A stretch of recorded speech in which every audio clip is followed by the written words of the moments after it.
Уважаемые гости, уважаемые коллеги. Distinguished guests and colleagues, welcome to the International Multimedia Press Center of Rossiya Segodnya, a news agency. We're going to have a news conference on Reconstruction of Syria, vision from Russia and the EU. Let me introduce the participants in today's event. Director General of Russian International Affairs Council, Andrei Kortunov, Middle East and North Africa Program Director of International Crisis Group, Just Hilterman, Ambassador Extraordinary and Plenipotentiary of the Russian Federation, Vice President of RIAC, Alexander Aksenionik, Program Advisor for MENA of ICG, Ms. Laura Fuscher, and Director for Security and Development Studies of Moscow State University, Vladimir Bartenev, and Senior Analyst on Syria from the International Crisis Group, Ms. Dorina Khalifa. All right, reconstruction of Syria after the conflict is, of course, of huge importance to turn it into a stable, safe, and peaceful state. What are the prospects for the interaction between Russia and the EU on this issue? What are the official problems that are implemented by Damascus? How the European and American sanctions impact this process? Is there an alternative to the policies pursued today? We're going to discuss this and many other issues. Reconstructing Syria, rebuilding Syria, is discussed by the Russian Federation leadership a lot. President Putin has stated that there are plans to restore infrastructure and economy, to return refugees that would reduce migration load on many European countries. And that's going to be a task for the entire global community. I'd like all of us to start, and Andrei Kortunov, you get the floor first. Thank you very much. Thank you. I'd like to thank all who gathered here. This is quite a specific topic and an everlasting topic. I did not really hope that we will have so many journalists, but it seems like it's of interest to many. When we talk about reconstruction of Syria after the conflict, this topic is not new. It's been with us ever since this tragic and destructive, complicated conflict started, and which is still going on in Syria. Every year, the demand for post-conflict reconstruction grows ever stronger.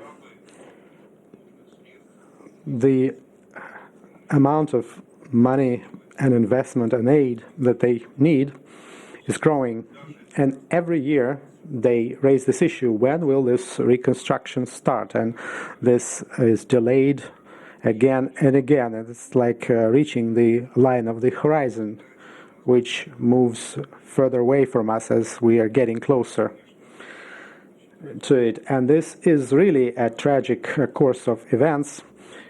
We see how in Syria there's a new generation of people that has grown that don't know what peace is, who live in really harsh conditions, and there's an understanding that in many dimensions the situation is not only not improving but even not stabilizing. The humanitarian crisis in some regions of Syria, I'm not only talking about Italy, but I'm talking about other regions as well, is getting more complicated. Of course, it's all connected with the issues of refugees, which is a matter of grave concern for the neighboring countries, including Europe, and the further deterioration of the situation in Syria may provoke a new flow of refugees. And these refugees will be leaving the country not due to political reasons, or not only due to political reasons, but also due to the reasons connected with the economy and lack of economic or social prospects, destroyed infrastructure. And of course, this would also generate lots of other problems. According to the worst case scenario, the Syrian refugees and migrants will become a long-term, long-playing factor in the region, comparable with Palestinian refugees who cannot get back to their motherland for decades. Russian Foreign Affairs Council, or International Affairs Council, has noticed this problem a few years back, and we have published some interesting materials. Our latest product, which we prepared in cooperation with the International Crisis Group, is this last year's report, where we tried to compare Russian and European approaches to the restoration of Syria. I'm really grateful to our colleagues from the ICG for their readiness for this kind of cooperation. If you look at this document in the forward, Just and I were trying to describe honestly both where we have things in common and also moments where we have differences. I'm not going to tell you what's exactly in the report. You can read it, and the International Crisis Group continued to work on that topic and prepared yet another document this year, which is larger. It has been translated into Russian, and this document is published at our website in Russian. There are many ideas. I'm not going to go into details of that document. I'm not its author anyway, but let me just point out one moment, one item that would help us start this discussion. When we talk about post-conflict restoration or reconstruction of Syria, there's a certain mythology built around this term over the years of this conflict, and this was probably unavoidable. On the one hand, when they talk about how much is required for the restoration of Syria and Syrian economy, its social infrastructure, urban economy, they quote huge numbers of dozens or hundreds of billion of dollars or euro, and there is an understanding that the main part of this money has to come from Europe, maybe partially from the countries of the Gulf, but most of it should come from Europe. And we are aware of the fact, and it's obvious for many experts, that this money will not come to Syria in the foreseeable future due to a whole range of issues. The EU has other priorities and concerns. There are different opinions within Europe about how to build relations with Syria. But it looks like Syria cannot count for any significant help in that sense from the EU, regardless of how it develops politically. On the other hand, there's a similar myth about the so-called political transit in Syria. There's an opinion that the so-called political transit and the work of the Constitutional Committee and in Geneva, which is making some progress, even though with difficulties, will lead to some significant political shifts in Syria, actually to changing the nature of that political regime that we're witnessing in Damascus right now. And that's another illusion. We could state that no one can hope today for any deep political transformations in Syria due to processes in Damascus or negotiations in Geneva. It's highly unlikely. We cannot wait for huge financial help from Europe, neither for that nor for significant political transformation in Syria. And I believe that the International Crisis Group is trying to look for some smaller scale but very specific deals. What could move this process from this standstill? And all right, no major investments or programs from Europe, we understand that, but there's a potential possibility for mitigating the European sanctions. That's already a huge incentive for Damascus and for the entire Syrian economic community. We also talk about, and we say that in the report, how we could have a broader view of the humanitarian aid. There may be some activities that are still not considered or not used. On the other hand, if we talk about Damascus, some changes are possible without drastically changing the foundations of the current regime. For example, and that's also mentioned in the report,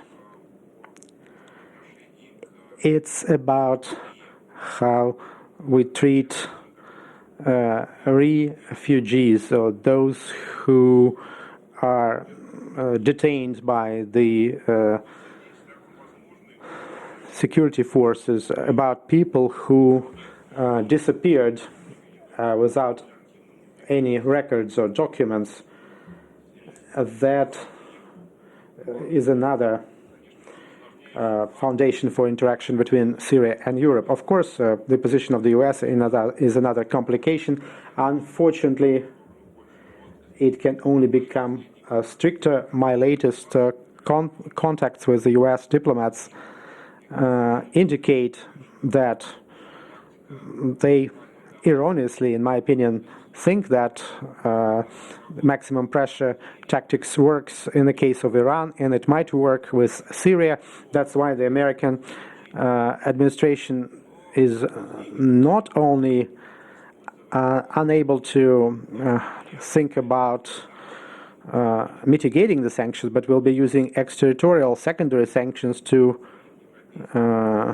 prevent their European allies from changing anything. How Europe will be building its relations with the US? Will the threat of secondary sanctions be important for Europeans? Can Iranian experience be helpful in the Syrian case? These are all the issues that we need to discuss here this afternoon, and not to take too much of your time, I'd like to say that we will still be focusing on it as the Russian International Affairs Council. Ambassador Aksenionik is our vice president. And also let me introduce Ruslan Mamedov, who made a significant contribution into this work about Syria. You can always hope for our comments, for our positions, if it is required, for our journalists. Thank you. All right, thank you, Mr. Kortunov. Now let me give the floor to Mr. Hilterman. Please, you may have. The floor is yours. Good afternoon. I apologize. I don't speak Russian, so you will have to rely on translation if you don't speak English. I first want to thank Dr. Kortunov, of course, for our collaboration on this important project. And I'm also happy to say that we're very honored at the International Crisis Group to have Dr. Kortunov on our board, which really contributes to the discussions we have twice a year in our board meetings, to have his contribution. I also want to introduce my two colleagues who are with me today, who are our specialists on these issues. They know a lot more than I do, so I'm just going to give you some preliminary introductory remarks. But Laure Fouché is our advisor advisor on European Middle East relations and has focused on the Syria reconstruction issue, and we'll talk about that. And Darine Khalifa is our senior analyst for Syria, and she will talk today mostly about Idlib and what is going on there, but generally can address any questions about Syria that you might have, as long as it's a conflict focus. So I will talk a little bit about the work we have done and sorry, I have to take this off because it was happening there too, and about the difficult relationship between the European countries, the European Union, and Russia when it comes to Syria. And because there are major points of divergence between the two, as we all know, there are also some areas of convergence, and we need to explore those and see if we can widen those through dialogue. But clearly the two sides are completely at loggerheads and over the Syria conflict, and so at the moment we don't see any progress.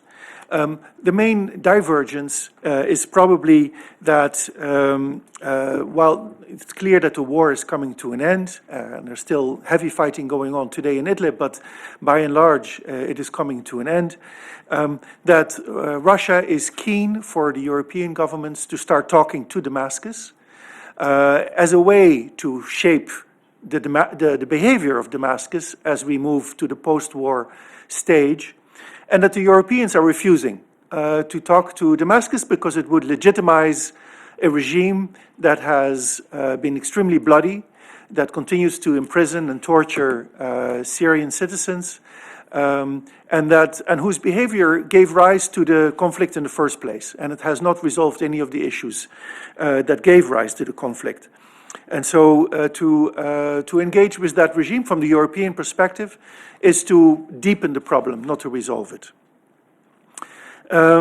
So now the Europeans think they have three main levers. One is to normalize or not normalize relations with Damascus.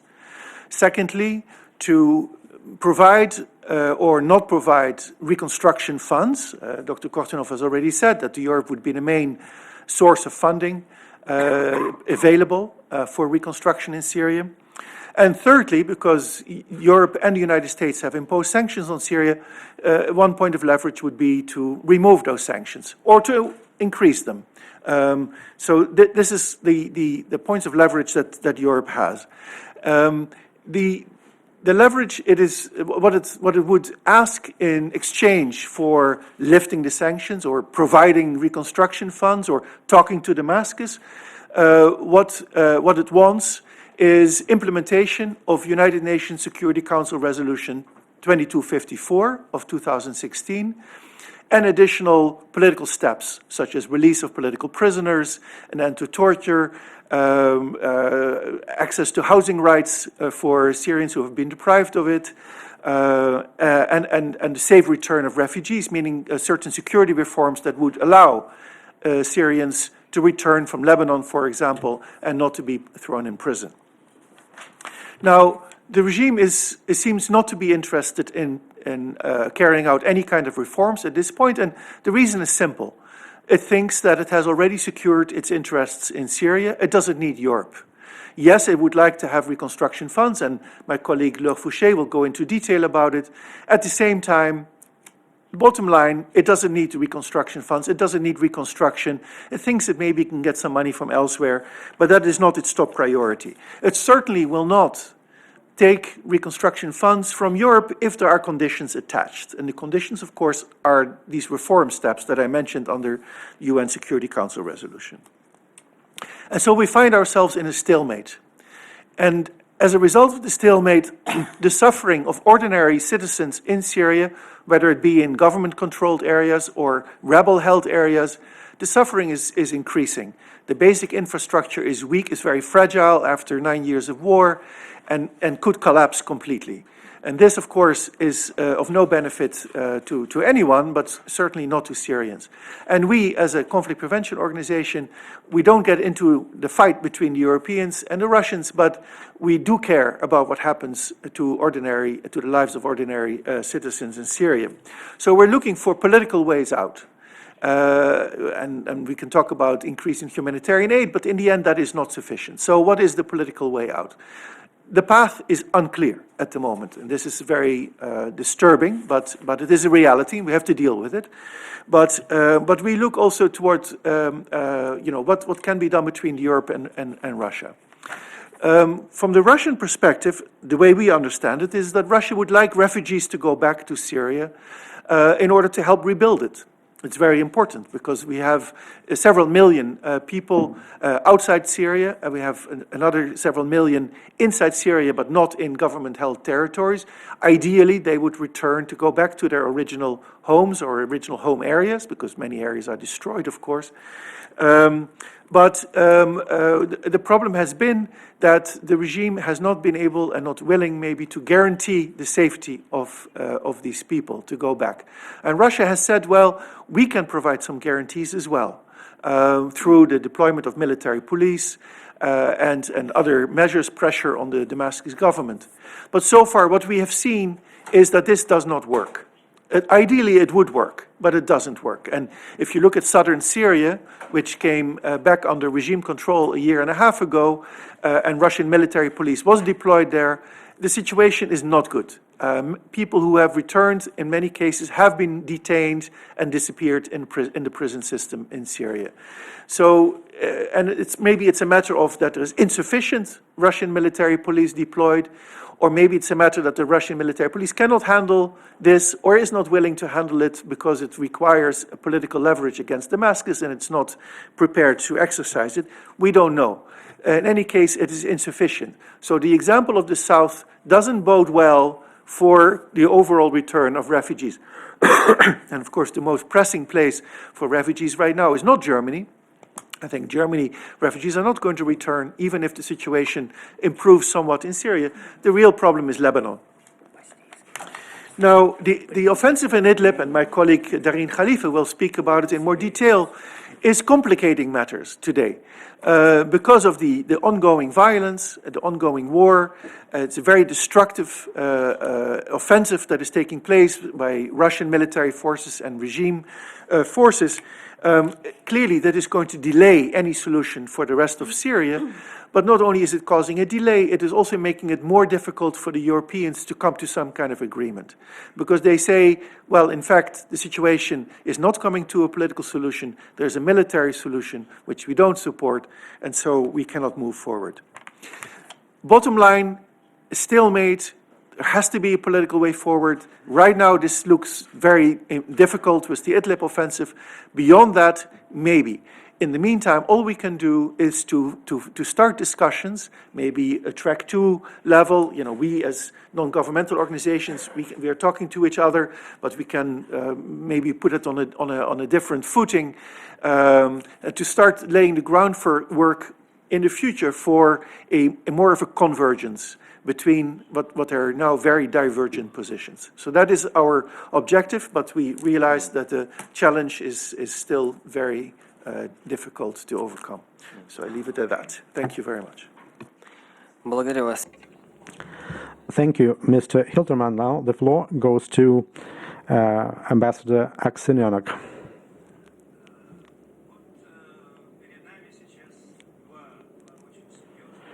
We're facing two really serious documents, detailed documents, the report of the Russian International Affairs Council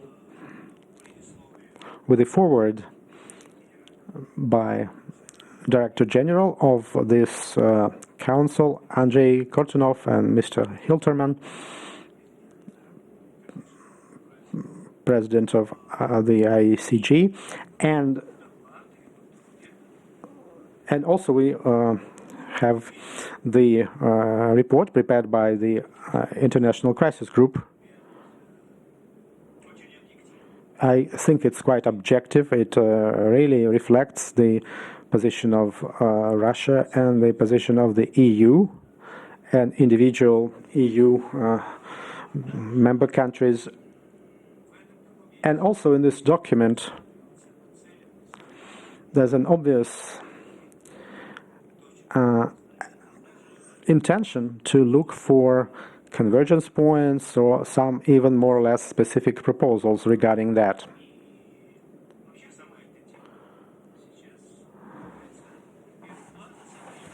This topic is definitely a priority, and it will be getting hotter and hotter in the future of economic reconstruction or restoration, even though there is a difference in these terms, whether it's early recovery or reconstruction.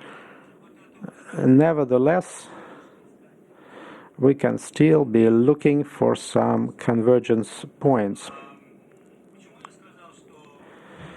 I said that it would be getting hotter and hotter when it comes to economic problems of Syria.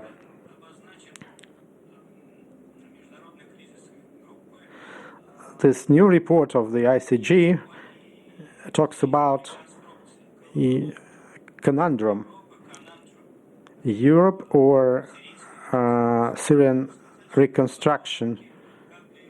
It's a conundrum not just for Europe, but for Russia as well. And I cannot say for whom this conundrum is more difficult when we recover or reconstruct Syria. Why?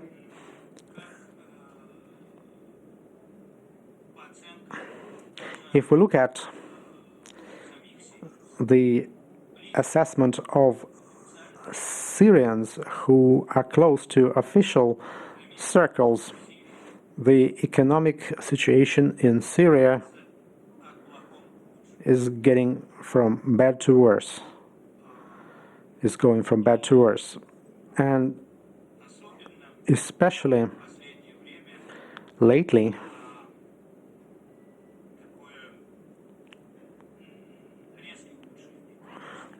we're witnessing a significant deterioration of the economic situation after the financial and economic crisis in Lebanon.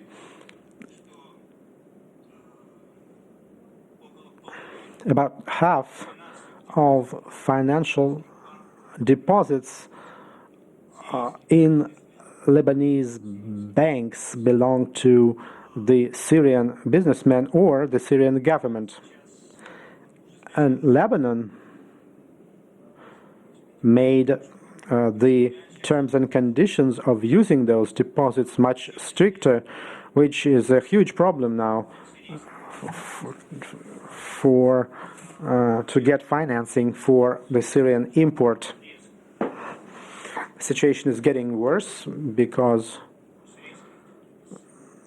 there's devaluation of the Syrian currency, and a lot has been said how we need to change the current legislation, including the law on investments. It has been passed, but it has not it hasn't come into force yet. And even Damascus assessments, I don't even talk about the Western assessments, even in Damascus they understand that the situation for the majority of people, not for the ruling circles, including for the middle class, which used to be the foundation of the Syrian regime, the situation is getting worse. Even worse than it had been during the active part of the fighting. And this topic we're discussing today is going to be one of the main components of the post-conflict settlement in Syria. And there are many components there.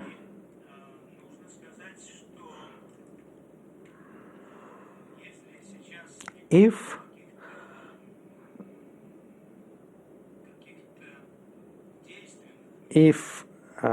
really efficient measures, or unless the efficient measures are taken internationally, the conflict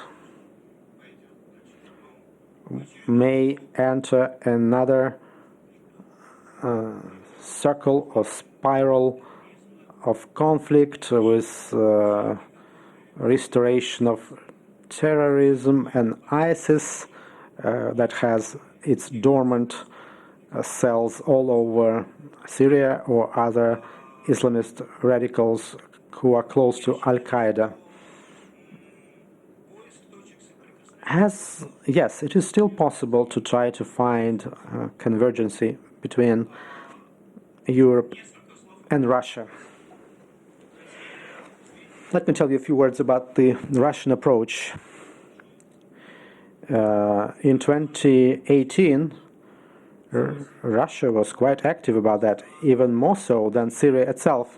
There was an impression that Russia is more interested in economic restoration of Syria than Syria itself.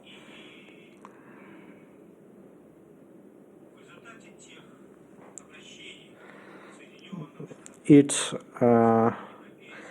went to the US, to the EU countries, to the Persian Gulf countries, to IGC members, but there were no changes for the better. And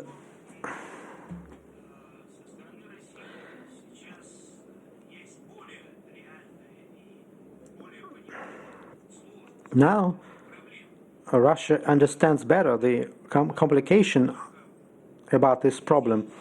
It's not just the physical restoration, construction, investment, financial help for specific sites. It requires a more comprehensive approach, and I believe that on the one hand, Russian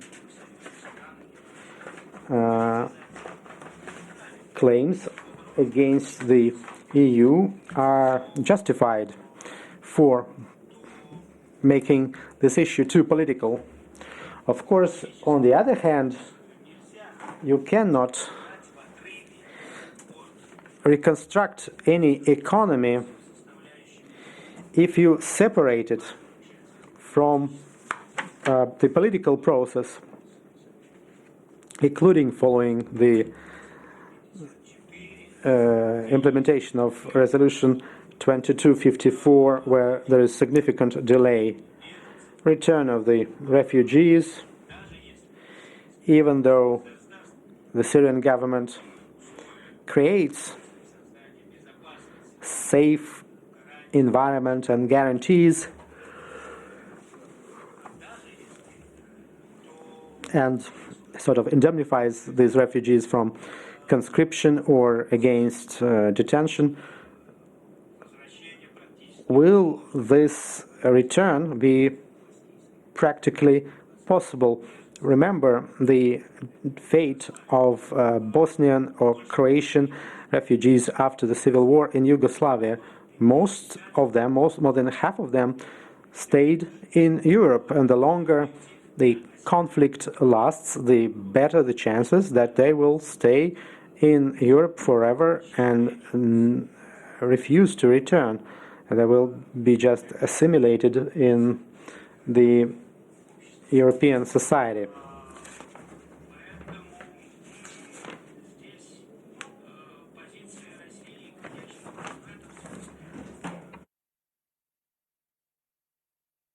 That's why Russia believes there's a need for a comprehensive approach, and it requires some revision, this position. On the other hand, in Europe,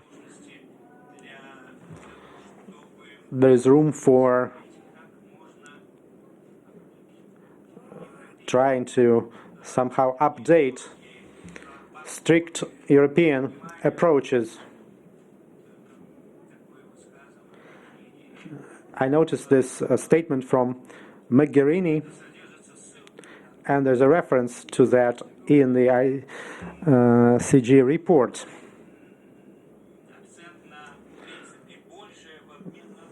This principle of more in exchange for more. And this principle, if we use it and if we develop it, it may become a link for bringing closer the positions of Europe and Russia, which seem to be incompatible, because further, and it will further give some kind of incentive from the NGOs to the official level.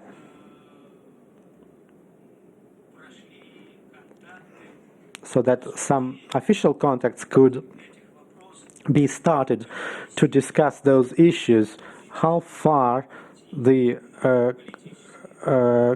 Syrian government can go for political reforms now or after presidential election in the future, if the Syrian government believes that the economy will allow it to keep the status quo until 2021, the year of the planned election. And this is where we can try to find some prospects in terms of looking for some positive arrangements going step by step, phase by phase.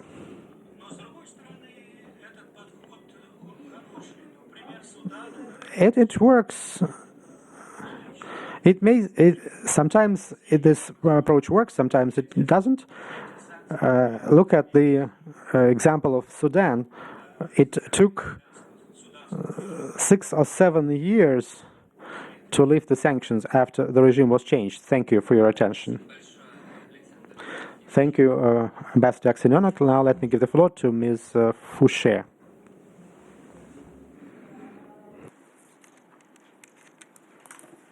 Thank you very much. So first of all, thank you very much to RIAC and for this cooperation on this issue and for the invitation and organizing the press conference today. So I will give a presentation about the main conclusion that we reach in the report, in our ICG report. And I will focus mainly on the European point of view regarding this issue. So according to our research, the dilemma regarding reconstruction in Syria could be summed up this way. Without reconstruction, Syrians' living condition could deteriorate, the economic recovery of the country could be postponed indefinitely, but reconstruction without substantial reform could have a similar negative effect, because without putting an end to a repressive and exclusive policy, reconstruction won't be for the benefit for all the Syrians. So at this stage, reconstruction is not taking place to any significant degree in Syria, while simultaneously, as my Russian colleague pointed out, the current socio-economic situation in Syria is dramatically deteriorating, with an unprecedented fall of the Syrian pound, and that is now reinforced by the crisis, the economic and financial crisis in Syria. So maybe I will give some number to set the scene.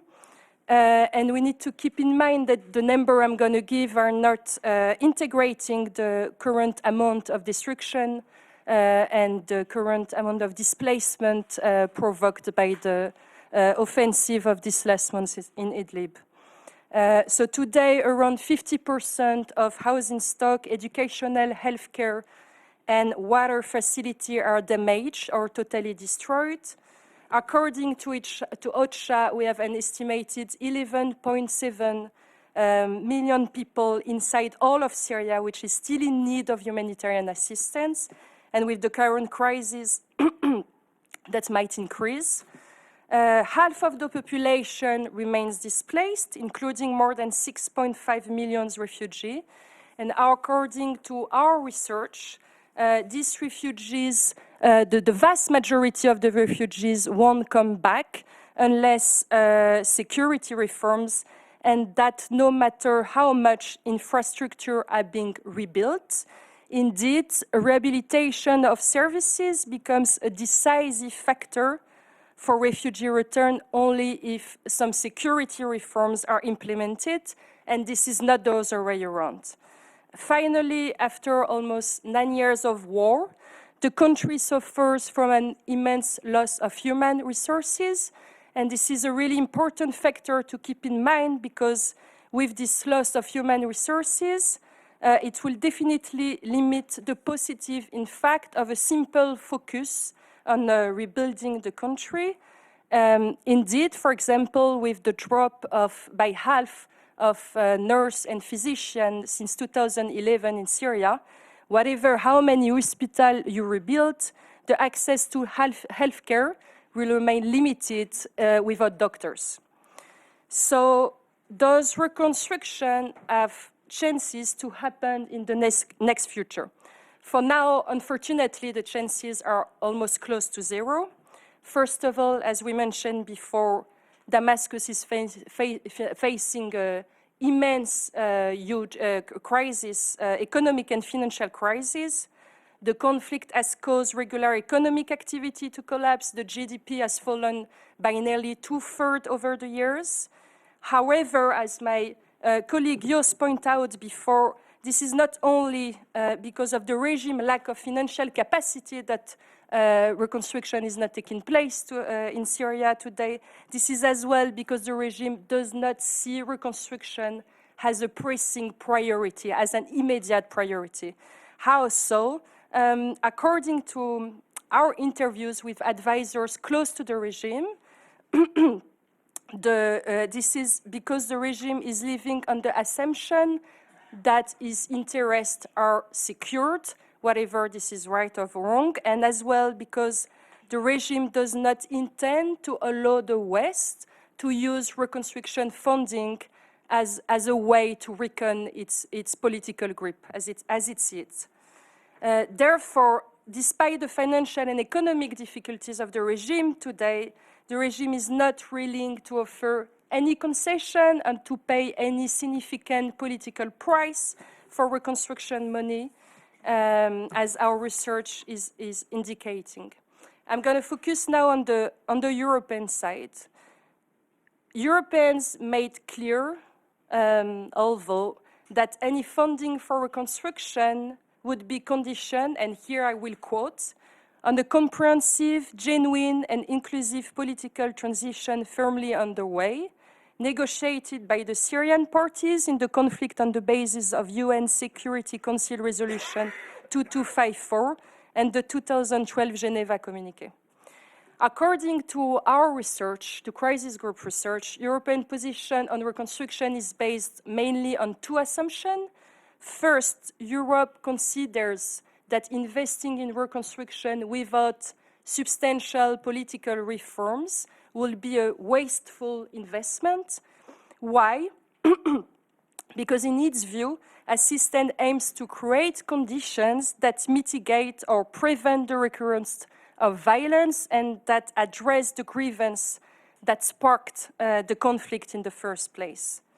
Second, as my colleague mentioned before, the Europeans intend to use the reconstruction funding as a leverage to push for a political transition in Syria, which they see as the only way that could bring durable stability in Syria.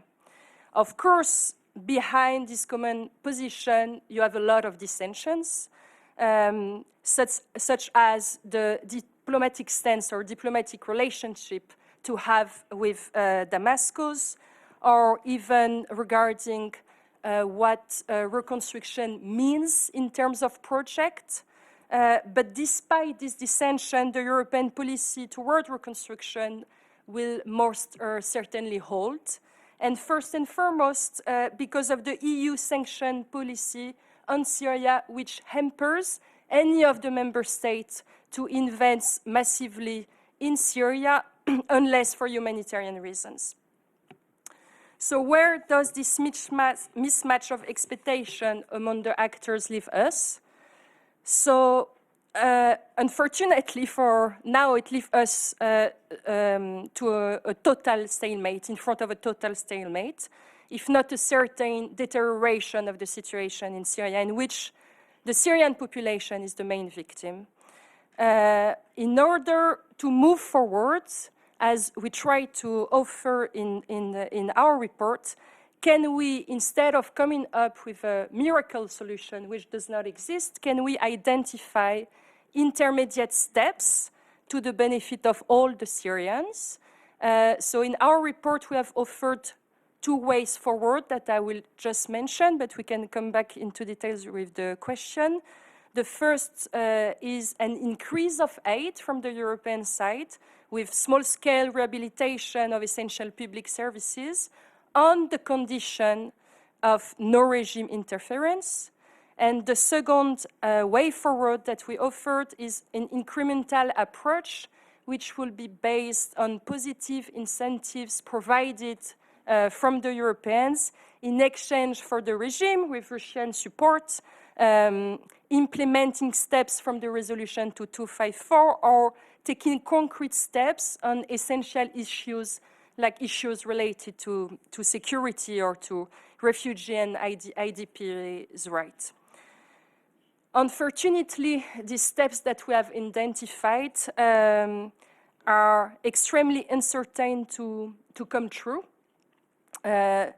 First, according to the interviews we had with the European officials, the lack of guarantees that aid will benefit to all and will not be diverted by the regime stands in the way of any reviewing of the EU aid strategy within its red line on reconstruction. Second, the Europeans will not have appetite for any incremental approach as long as the regime does not provide any substantive political concession. And until now, the Europeans do consider that nothing serious of meaningful have been put on the table, neither from Damascus, neither from Moscow, to start this incremental approach. So our interview showed that no one should expect the Europeans to depart from their position on reconstruction until there is no concrete progress on the ground, such as security improvement or guarantees for refugee safety when they return. And definitely, as my colleague mentioned, the current offensive against Idlib is perceived by the Europeans beyond all humanitarian concern as strongly compromising the search for a political settlement negotiated under the UN. So to conclude, instead of a more way out, we risk to see a less for less perspective with a kind of a continuous stalemate in which we won't see significant political reforms, we won't see rehabilitation of services, we will see almost certainly a worsening of the economy. And in this perspective, the Syrian population, again, is paying the biggest price. Thank you. Благодарю вас, госпожа. Thank you, Ms. Fouché. And now let me give the floor to Vladimir Bartenev. Thank you. I'm thankful for the Russian International Affairs Council for inviting me to this debate with our colleagues from the ICG. I admire the work of both councils, both groups, and congratulations on the report. Even though I am the expert of RIAC, I will be expressing my own personal opinion and also the results of the study of my faculty in the Moscow State University. Let me point out how many myths we have around Syria. Myths, some of them were mentioned by Andrei, but also we don't often understand what are the variables and what are the invariables, but nevertheless, it's important. That's why my presentation is about variables and invariables. My presentation is in 2 languages because sometimes it's not easy to translate things. When we discuss issues, we need to have clear English language words for the same terms. I will start with the scenarios offered by the World Bank. It describes the problem of what I once called mutually guaranteed obstruction, like mutually guaranteed destruction. It's what we are facing today with Syria. Nobody wants any concessions, and we have a destructive situation in which political settlement is prevented by the problem of lack of money, and it's like a vicious circle. If you look at your screens, you will see how the World Bank is offering 3 interesting scenarios to allocate funds for reconstruction. They call them moderate, optimistic, and pessimistic. And pessimistic one is when nobody helps Syria but China, Iran, and Russia. $30 billion. That's a fairly significant amount of money, considering how much money Russia allocates for the third world countries. The optimistic scenario is full amount of $250 billion, and the moderate approach $140 billion. And all these scenarios are connected with the nature of political settlement. The more political changes, the more money they will get. But I think it's a myth, and I will try to show you in the remaining time that I have why it is really a myth. First of all, when the World Bank, and I admit that this organization does pay attention to post-conflict restoration when they talk about the amount of damage. Of course, we don't have any real data from all areas of Syria, and we don't understand the damage of latest fighting in Idlib or how the situation in the northeast is going to develop. So still 2019-2020 pose a big question, and this helps us to estimate the damage. When we talk about refugees, we need to do the math right. When we talk about potential for the refugees of return of the refugees, and this is our red arrow here, we have reached a plateau which is not reducing in the last years. The number of refugees who are willing already to return is still minimum, and those huge numbers of 5.5 million people, this number is not getting down. It means that we are facing here some divergence with our European colleagues. If we look at the numbers looked by our European colleagues based on the international organization documents, if we compare it with the numbers of the Reconciliation Center of the Russian Federation, there's triple difference between them. Does it mean that the Russian Federation knows more? Perhaps. It's quite possible. The Russian Federation knows more than people at the UN level, but it prevents us from having a dialogue because we misunderstand each other when we quote all these numbers. But there's one invariable, one constant.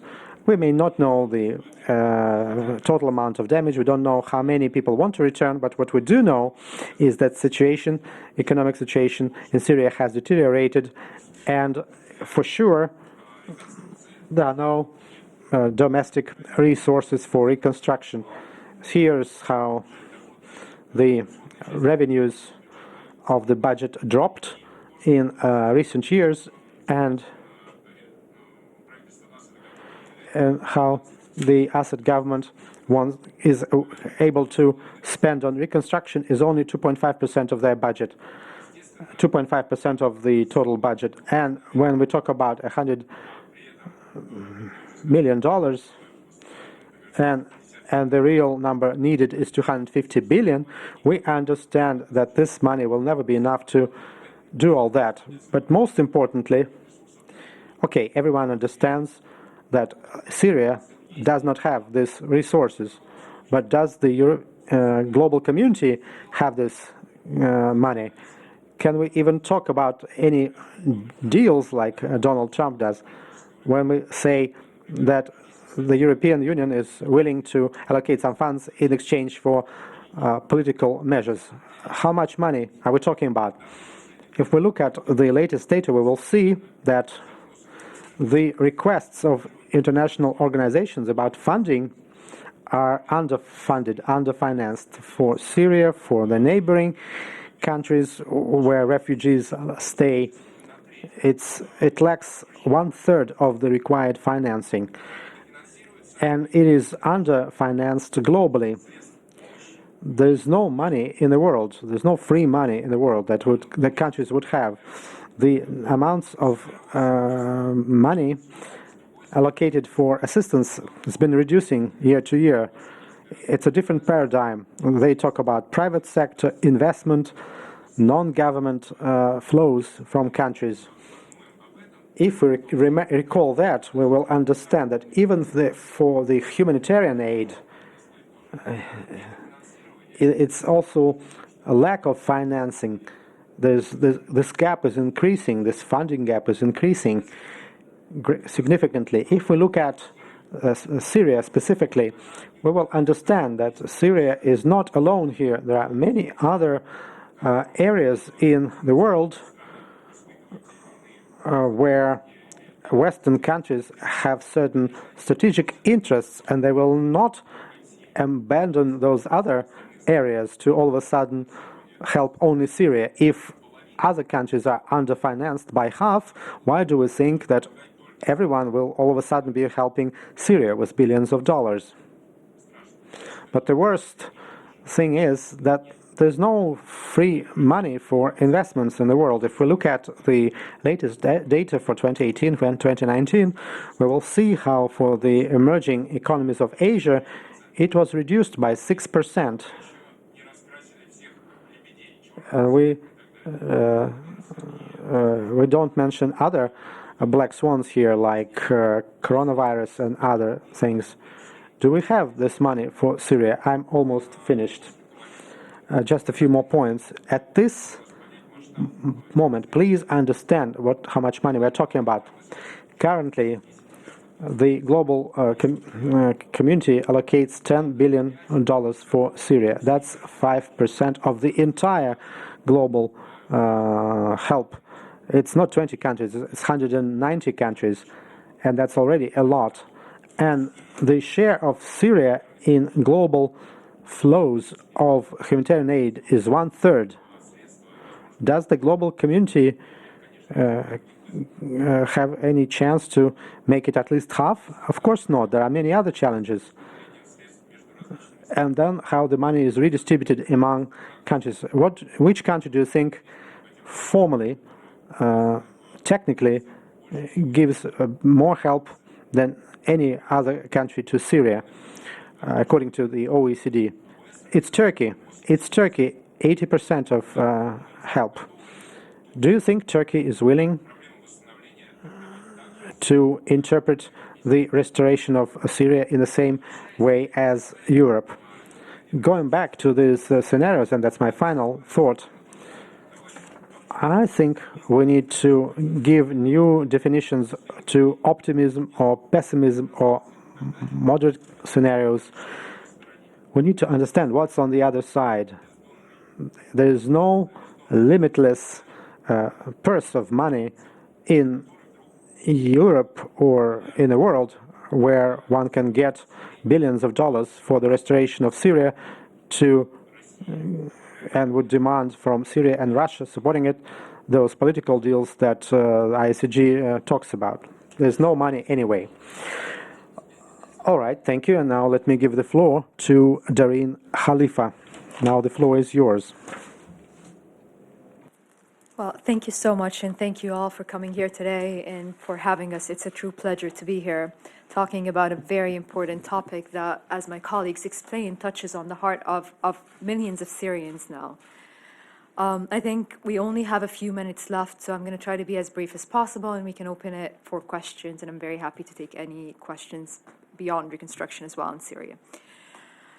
Just to contextualize things a little bit, as Yo said, I would like very much to focus on Idlib, to zoom in a little bit on Idlib, but to put it in context as well, it's important to understand when we say the war is winding down and coming to an end in Syria, that at least three strategic areas in Syria remain out of government control.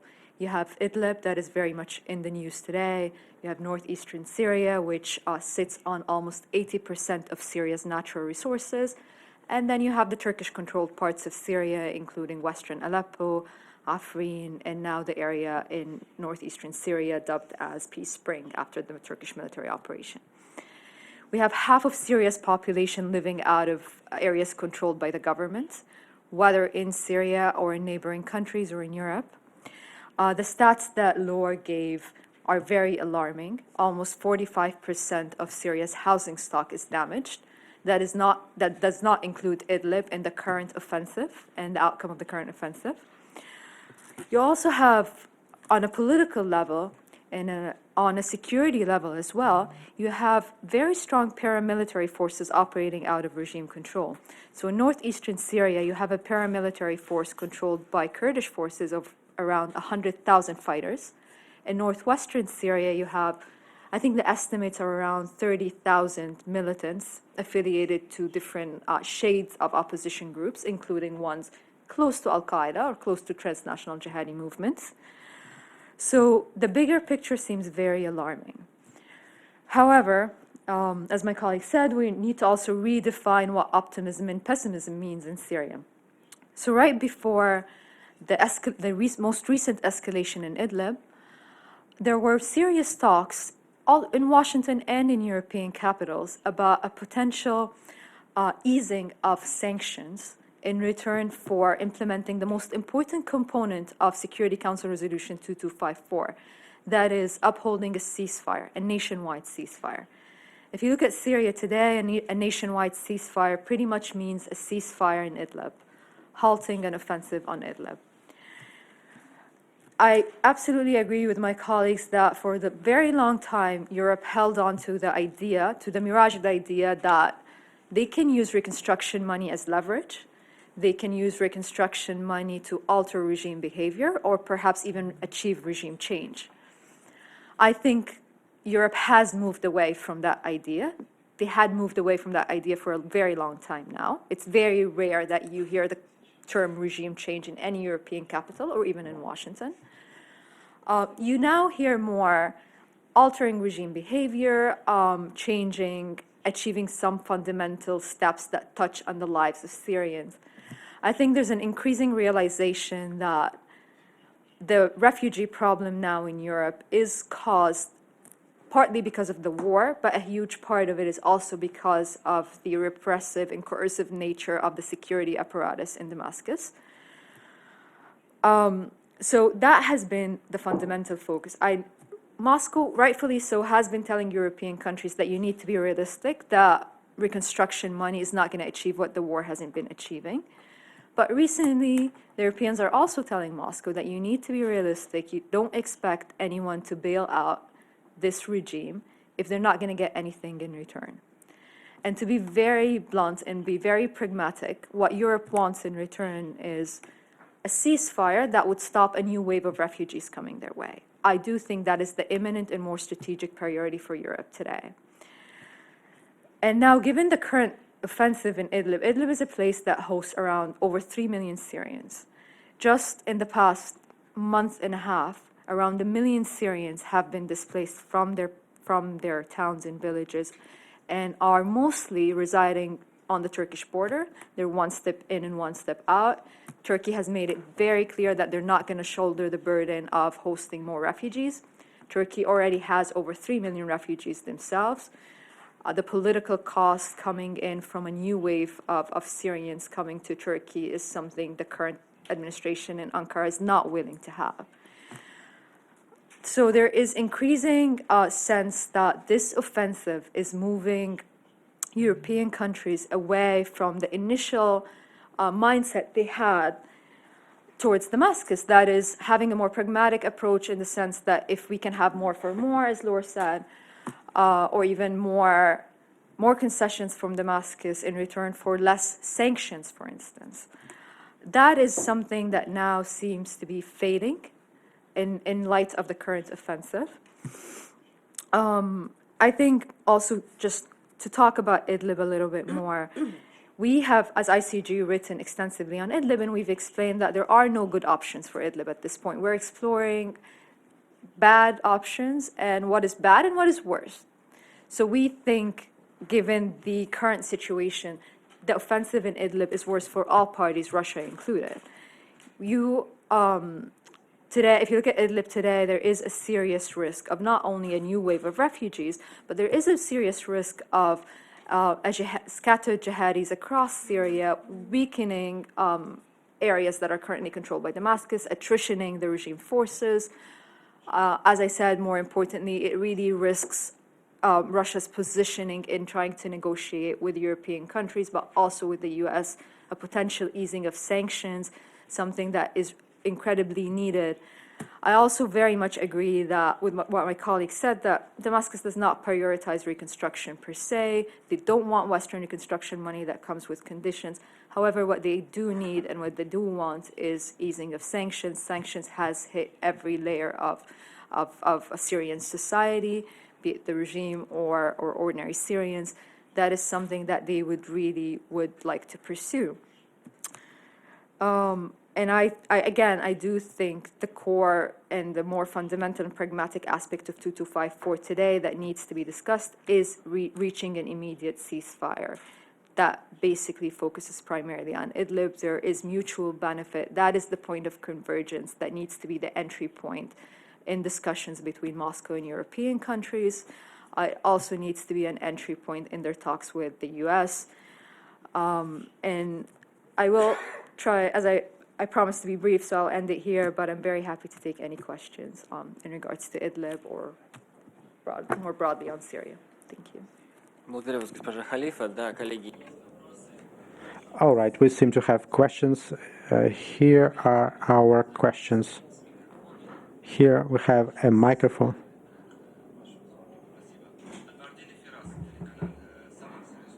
I'm from the Syrian TV. How can we understand the role of the EU if we still hear the word regime, which is insulting? If it's regime to blame everywhere, but how can we restore Syria if we have not heard a single word about the role of the US? The US is stealing Syrian oil. What is Turkey doing beyond its own borders in Syria? We focusing on Idlib, but when 3 or 4 years, the city of Aleppo was living under rockets flying from Idlib. We don't hear anything about that. We don't hear what terrorists are doing in Idlib today.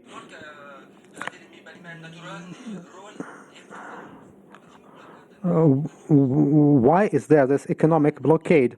What does this economic blockade have to do with milk for children? Is it against the regime, or is it against the Syrian people? If any of you is ready to comment on that, please.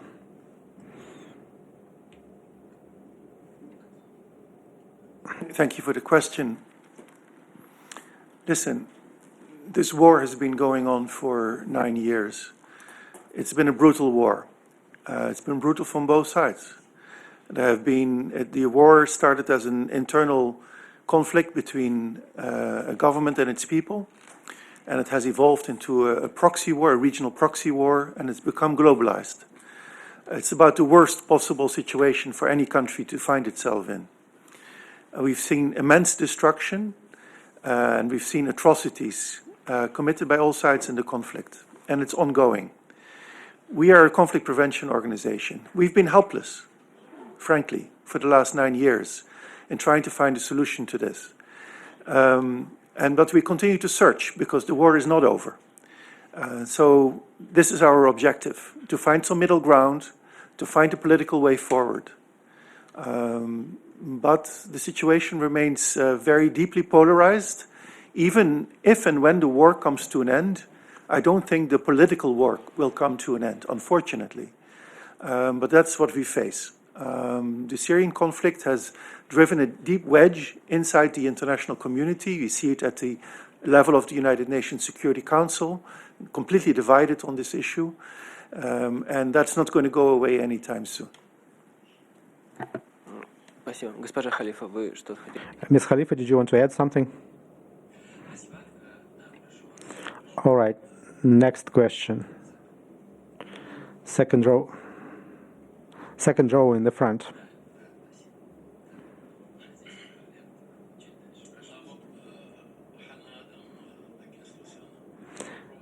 My question is to Mr. Hilterman. Mr. Hilterman, please tell me, I did not quite understand. The goal of your organization is to help resolve the crisis or help to deteriorate crisis? Because what you were saying means that you wanted to do what terrorists couldn't do in Syria. You never mentioned a single word about how the US destroyed the town of Raqqa, in which every month 50 people die due to mines and explosives that were left by the American troops. You did not mention a single word how the Americans. Your question, please. Your question, please. It's about role of the U.S. or what? The U.S. keeps stealing the riches of Syria, not just stealing, but imposing sanctions for not getting any oil from abroad.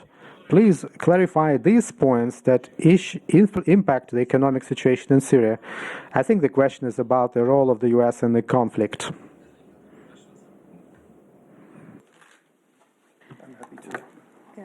Well, thank you very much for your question. I think it's very important to also talk about the role of the international coalition in destroying cities like Raqqa and major cities in northeastern Syria. It is something that and Iraq, of course. I mean, we have wrote extensively about northeastern Syria and about the role of the global coalition that is led by the U.S. They have a huge responsibility in restoring life in cities that they have contributed in, and obviously destroying in their war against ISIS. Of course, there has been attempts by the U.S. to pour what they call stabilization money to conduct activities like demining and fixing schools, paying salaries for some civil servants, teachers, and whatnot in order to restore basic life in these areas. I have been visiting Raqqa for years, and I have seen life return to the city gradually, of course. But I totally agree with you that they should bear the responsibility, the primary responsibility into A, stabilizing the town, and B, restoring life, and C, I mean, and it's very important, of course, for them to not try to wash their hands off of the responsibility there, and that is key. But that being said, I think a misperception, and it was also mentioned before, is that the U.S. controls Syrian oil. I think that is a misperception that came about because of Trump's tweets and the kind of information he puts out there that is haphazard and often erratic and not based on a policy. Syria's oil is controlled by the Syrian Democratic Forces, by a coalition of Kurdish and Arab forces in northeastern Syria. They protect the oil, they extract the oil, they sell it. A huge segment of it is sold to Damascus via a lot of intermediaries. It is not controlled by the U.S. It is not sold by the U.S. It's not sanctioned by the U.S. at all.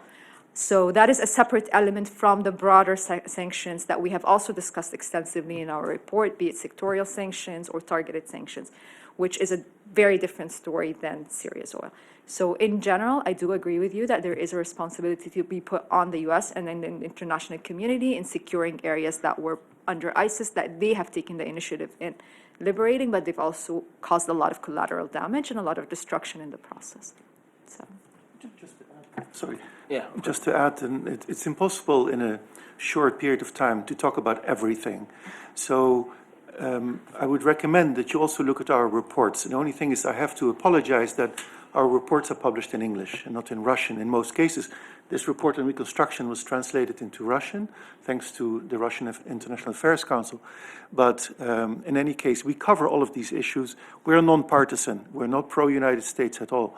So please do take a look at our reports and not just on what is discussed today. It's very limited what we're saying today. Спасибо. Владимир Игоревич, да. Я позволю себе добавить. Here I could add about the US. We need to understand that Syria is a very specific case in terms of post-conflict resolution in general. Most previous cases meant in almost all situations a country without sanctions that is already united. Here a situation is different. And the colleagues from the ICG and the colleagues from the RIAC, extraterritorial sanctions were mentioned in the reports, and even at this table, at this desk, Civilian Protection Act, which was packaged into the defense budget for 2020 in the US. It is one of the key factors that would be impacting the European position and the position of Russia and China and so on. It is considered, one cannot help but consider it.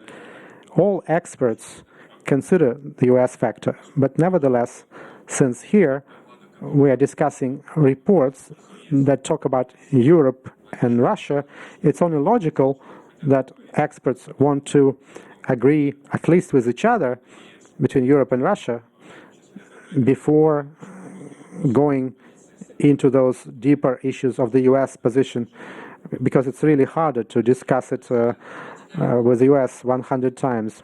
Okay, front row, please. Maxim Shugai from Sputnik. President of Turkey, Erdogan, speaking at the Congress of his party, said that Turkey was willing to start full-scale military operation against government forces in Idlib.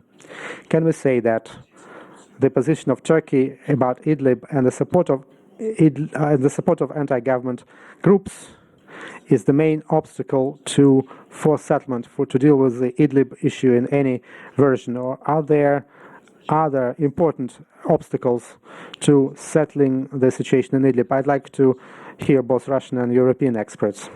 What about the Turkish efforts there?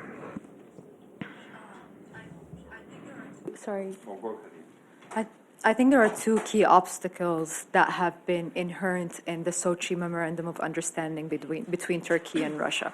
One of which is the discrepancy in defining terrorist groups in Idlib, where Russia had a very uniform definition that included most groups in Idlib, but primarily Hayat Tahrir al-Sham, the main actor controlling Idlib, while Turkey had a different idea, a different way of defining Hayat Tahrir al-Sham.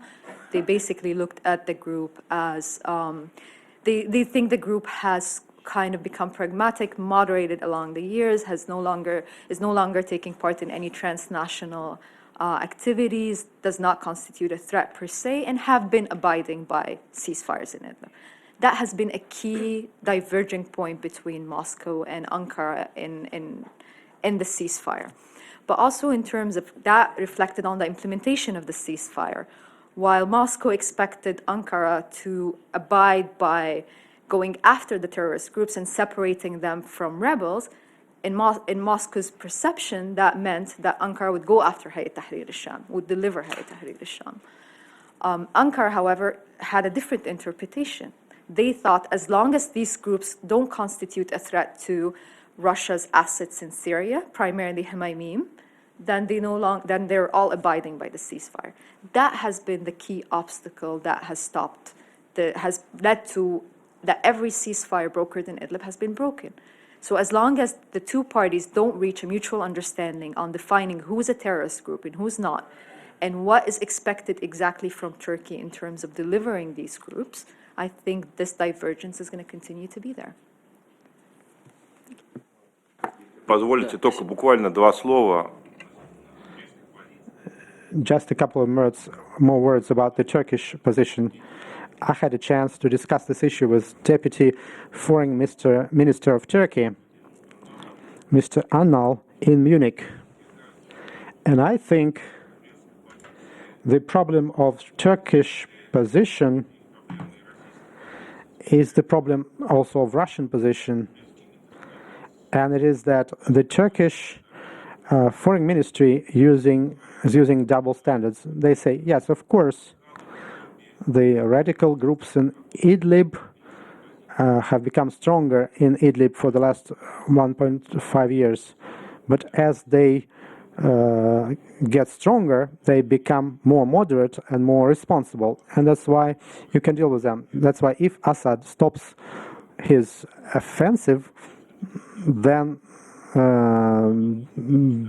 these groups will no longer be radical and they may become constructive partners in negotiations. But when you ask them directly, can you use this approach to the northeast? Because Kurdish political forces, even if you consider them radical forces, in a process of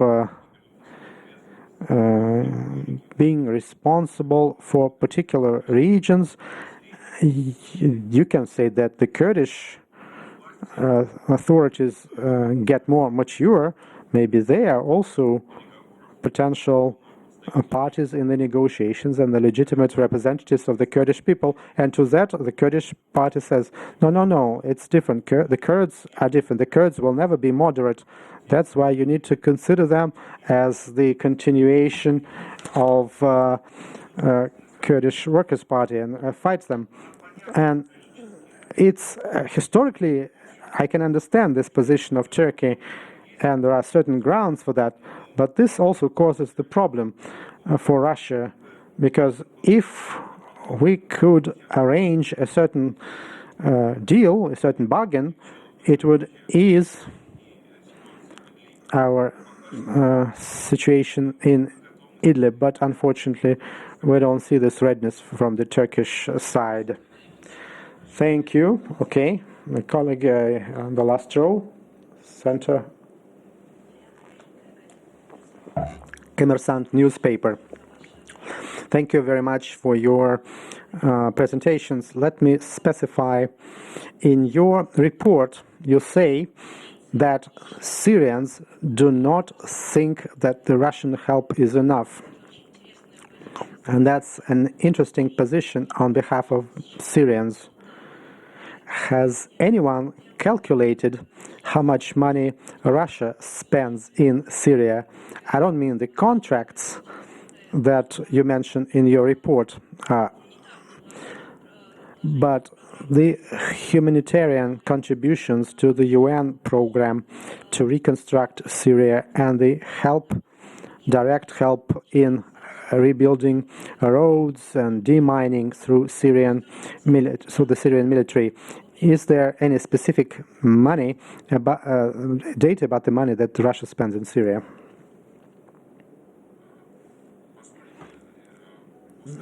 If you allow me, I can give you some stats. I mean the Russian stats. The stats about the Russian assistance, which is available in the West, it is still available through the Organization of Economic Cooperation and Development, OECD. Since 2011, Russia has been giving data to this OECD organization about its assistance to other countries, including Syria, both bilaterally and through multilateral channels. Lately, an agreement was signed with the UN Development Program. There was a significant contribution. You may have seen that all that data is available and duly accumulated there, and there is reporting about that. There's a different story. According to the international statistics, what is done militarily, or with the participation of the military, is accounted for in a very specific way for foreign countries and for Russia. What we see there in those stats are civil projects. They don't cover the entire amount of aid that Russia gives to Syria. But there's a similar statistics problem with regards to other countries, especially the US, that have a totally different approach to statistics, and they provide lots of other aid, and they provide lots of other aid which will not be accounted as aid by anyone else. Will anyone else want to comment?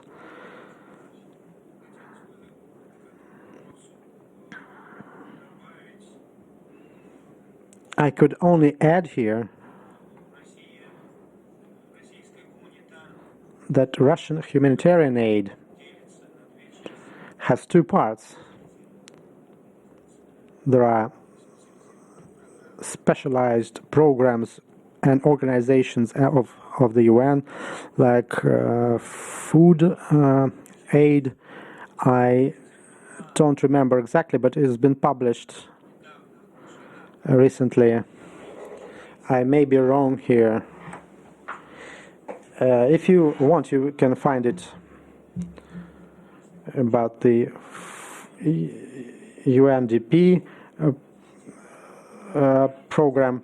And the second part,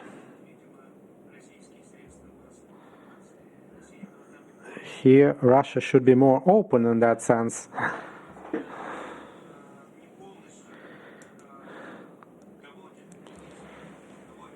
It does not communicate to the international community the amount of humanitarian aid which goes through both international organizations and how it gets to the recipient, and also how it's done through the Russian Defense Ministry. You can only occasionally see or hear some separate numbers that are not put together, but this is a very significant help. And my third point is the issue of delivering this aid to the recipient. And here we face significant differences between the EU, the US on the one hand, and the Syrian government on the other hand. There are facts that tell us that the Syrian government abuses its right to control the access of humanitarian aid. Okay, the right-hand side of the hall. All right. If not, then in the middle. All right. I'm from Iraqi Kurdistan TV channel. I shall have two questions to our foreign guests from the ICG. If Ms. Khalifa and Mr. Hilterman could respond. First of all, you said that there is no political solution, and that is one of the reasons why Europe cannot give economic aid to Syria or become part of restoration of Syria.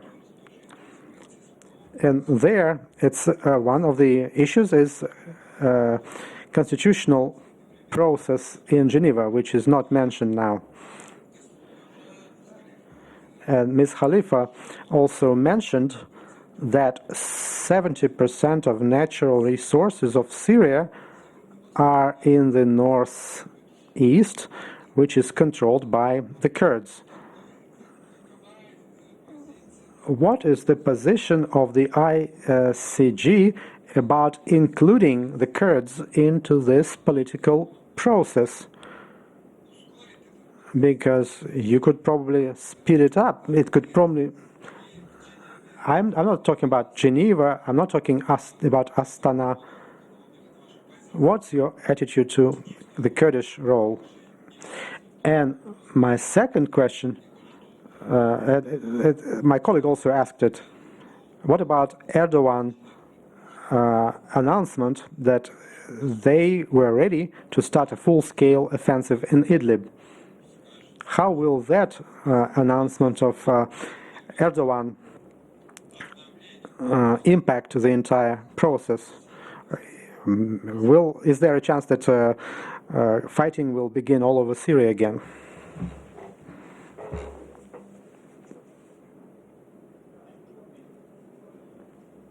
So thank you for the two questions. We absolutely think that all the parties in a conflict, and by the way, as a conflict prevention organization, we talk to all the parties. We're non-partisan, we talk to everyone, unless they want to kill us, like certain groups prefer to kill people, but those who we can talk with, we do talk with. And so, and on that basis, we understand also that the YPG in northeastern Syria would like to be part of the political process about settling the Syrian conflict politically. And we are all in favor of that, because we think that if you exclude any party, it is going to be a spoiler to whatever peace that can be achieved, and so you won't have a real peace. So obviously the YPG, as a major actor in the northeast, controlling 70% of Syria's natural resources, was it 70%? 80% of Syria's natural resources, must be a party to the solution as well. So that's one. On what was the second question? The full-blown offensive if Turkey would launch a full-blown. But I thought you had already answered that question too in response to the question from the gentleman from Sputnik. So obviously that is going to lead to a major escalation in the northeast. And so first of all, there will be more fighting, but secondarily, what we care most about is that there will be a further humanitarian disaster. It's already a terrible situation with 800 or 900,000 people now encamped on the Syrian-Turkish border in horrible conditions, and additional people will flee northward as a result of any further fighting. So obviously we don't need any further oil to be thrown on the fire. We need to find a way to de-escalate. We need to go back to the Sochi agreement, to the implementation of that, to a ceasefire, most importantly, and new talks to see if there can be a political solution to the problem of Idlib. Спасибо большое, коллеги. Я думаю, что да, завершаю. To add very quickly to what Joost was saying, we absolutely think any party that is willing to abide by the rules of the game, that should be part of a political process. The YPG, and I say the YPG in reference to the broader coalition, the Syrian Democratic Forces, have played a great role in the fight against ISIS. They've lost around 11,000 people in the fight. They control almost 25% of Syrian territory, 80% of its resources. And they have been engaged in bilateral political talks with a lot of with a lot of Western countries beyond the US. But of course, they're absent from the political process, mainly because of a Turkish veto. We have written extensively about that. We have advocated for their inclusion in the political process. And I personally think, you said correctly, their situation is very similar to Hayat Tahrir al-Sham, who have evolved along the years, who have not taken part in any transnational fighting. They've become more localized. They're more focused on local governance in Syria. That is an entry point that should be embarked on from a political perspective, in the sense that they should become part of a nationwide settlement to the conflict. Because the alternative is either a military victory that could be disastrous in terms of the humanitarian cost, or a de facto partition. if you don't include all parties that control territory in a political process, then you're pretty much pushing them towards holding on to the territory they currently have. And that could look like a de facto stalemate, which is a de facto partition, which is not something, of course, we're advocating for. On the contrary, what we're saying is the more you include these groups in the political process, the more you guarantee that the outcome is going to be inclusive to all of the territory in Syria.